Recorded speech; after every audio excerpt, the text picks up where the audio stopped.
for example, one of the debates I have with one of my coworkers, whom I get along with, by the way, but it's just that we need to do accountability. We need to do oversight. And it's like, well, it's not our job to tell Steve Hall what to do, and I'm thinking, of course it is. It's exactly our job to tell Steve Hall what to do. Now, it's not our job to tell him who to hire and who to fire, you know, and how to dot his I's and how to cross his T's. But if you don't like it, you can fire him because you don't like it. But it is our job to check up on his work to make sure that it's happening now. But that's part of the problem. You have to have elected leaders who understand what government oversight is, what it looks like, and that, yes, indeed, it is their responsibility.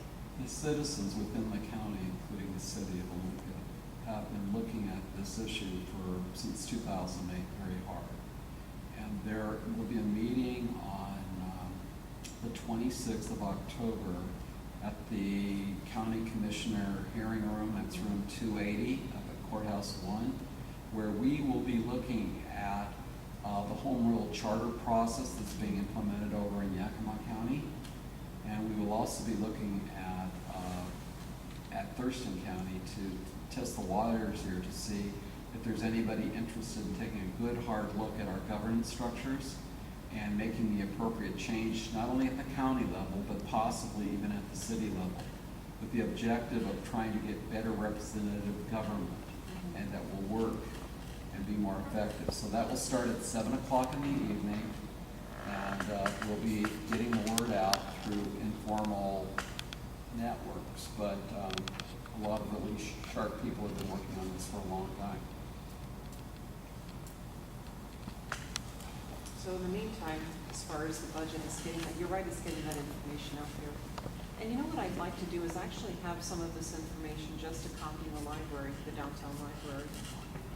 And that should be completely readily available. Some of the, for example, the numbers that are given to Steve Hall early on by his division, his department directors. Those numbers come out typically July and August. That's what I want to get hold of. For example, that's where you can see how many people do we really have on staff. So what are the operating costs that you're switching out, or are they budgeting, for example, for vacant positions? Is that being accounted for? How much? There's a lot of minutia in there, but it's really good to run through. Is there a way to utilize the coalition neighborhoods, basically to look at some of these issues, create public forums to educate the broader public? Do they have the financial expertise? No, it would have to be something if the city had any interest in it to work with and through, because that's why it was set up, to create public forums for discussion on such things. Well, one of the problems though is that, you know, as Bob said, you've got proper funding as far as building maintenance, and then council's changed and it went away. So if you want something that's more permanent, you're gonna have to do it yourself offline. That's what I would recommend, because councils do change. I mean, and you know that, Jeff.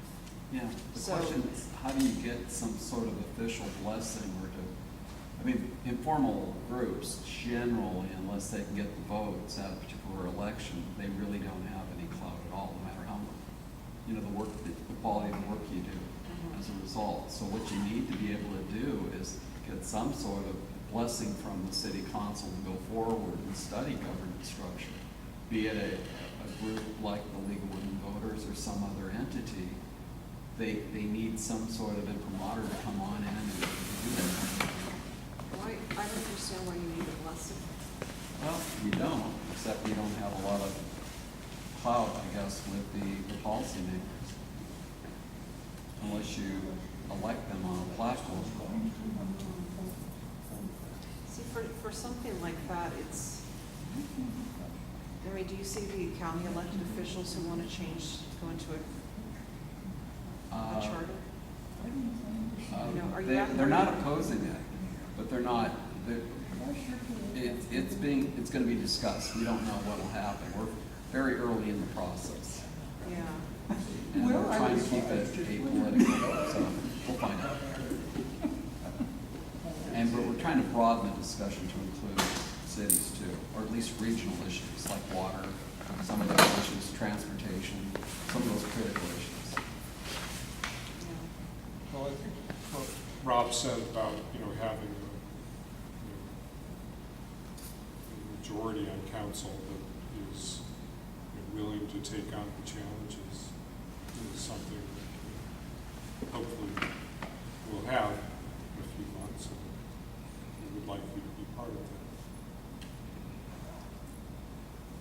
Well, I don't want to go that far. Nice guy. Sometimes I think of issues, sometimes independently. There are always going to be leakages, but as things come up, we've got a nonpartisan council, and I think there's a difference between, getting along versus going along. And sometimes what I see are these coalitions that get built. And I have a lot of concern with that, because when you do a coalition, that means someone's getting kicked out. And this current council has horrible, horrible relationship problems. The individual talent on this council is stunning. I've gotten to know the individual members, and each one of them, sometimes I'm left with my mouth hanging open. I'm so in awe.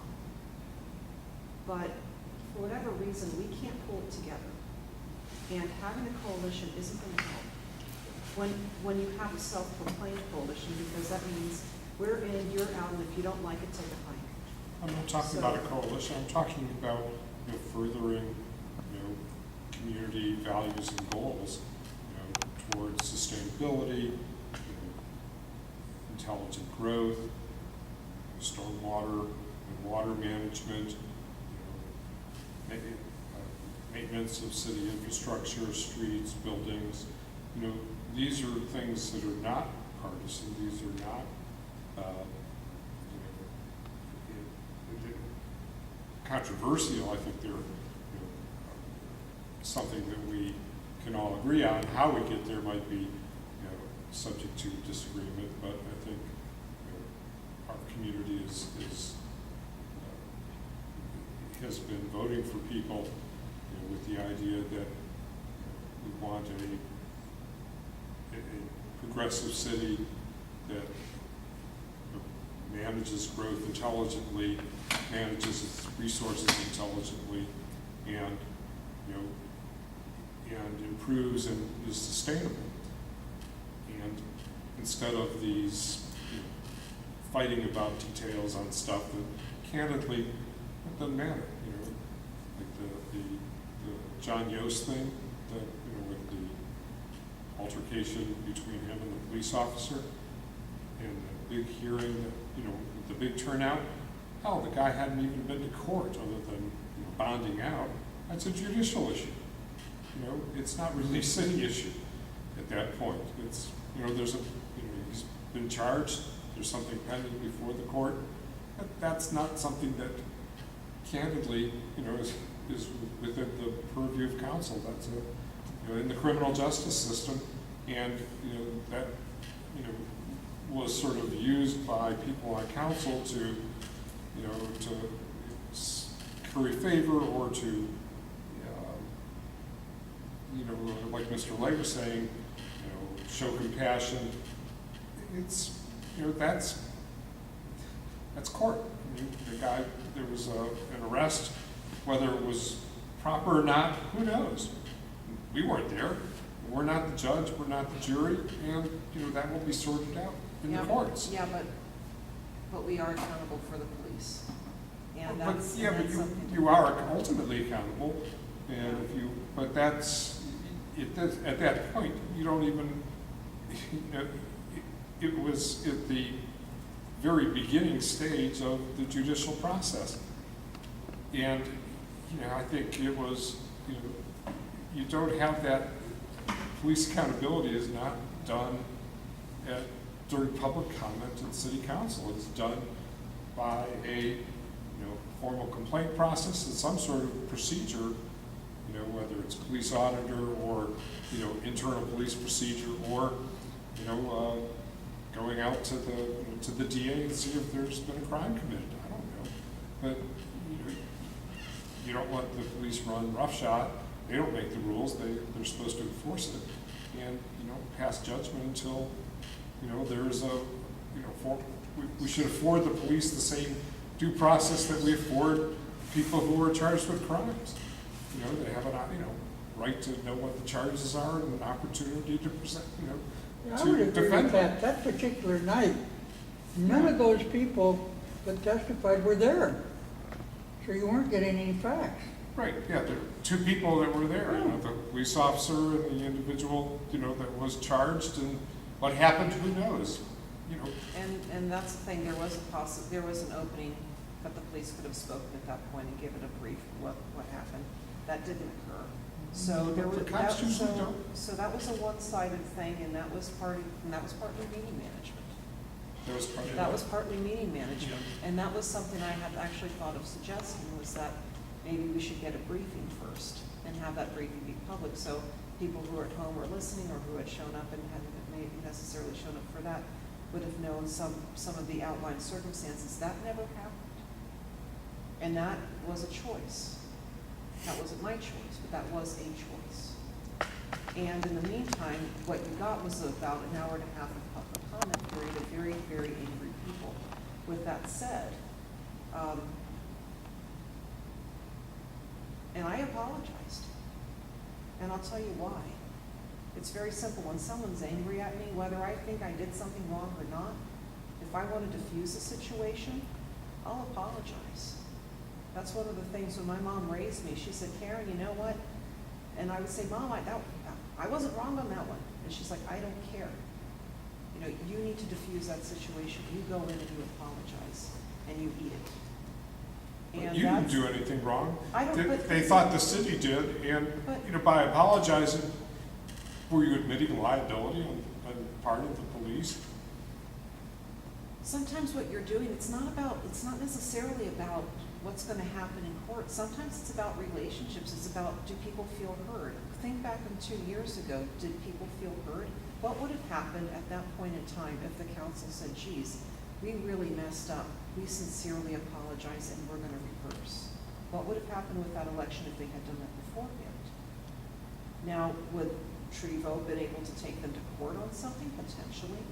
But you've got to think, that's the balancing act when you're up there. It's not just one thing. It's not just about an intellectual exercise.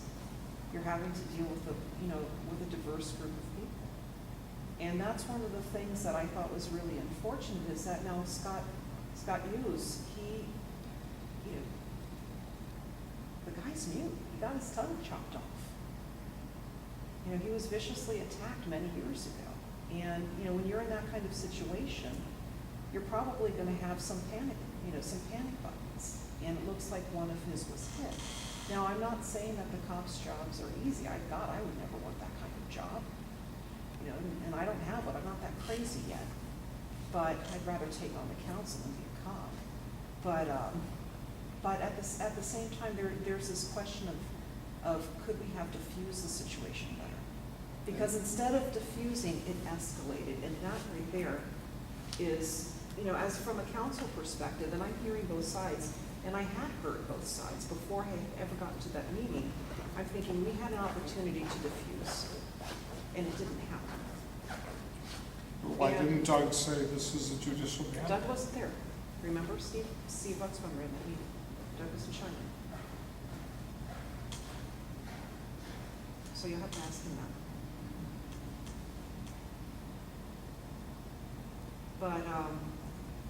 But yeah, when you've got 100 people showing up and they're pretty angry, I'd say that's a priority, is to diffuse that. And and I tried my best to do that. And I know it's not going to be popular with some, but it's kind of like my mom said, sometimes you apologize for things, whether you think you did it right or wrong, you apologize because you need to correct the situation fast. And that's part of what's being in the hot seat.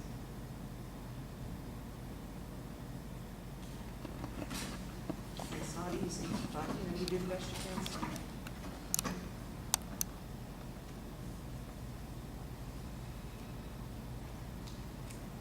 All right. Is that it for everyone? I'm going to suggest before the rest of these guys leave, they help stack chairs. Yeah. Hope so. One over there.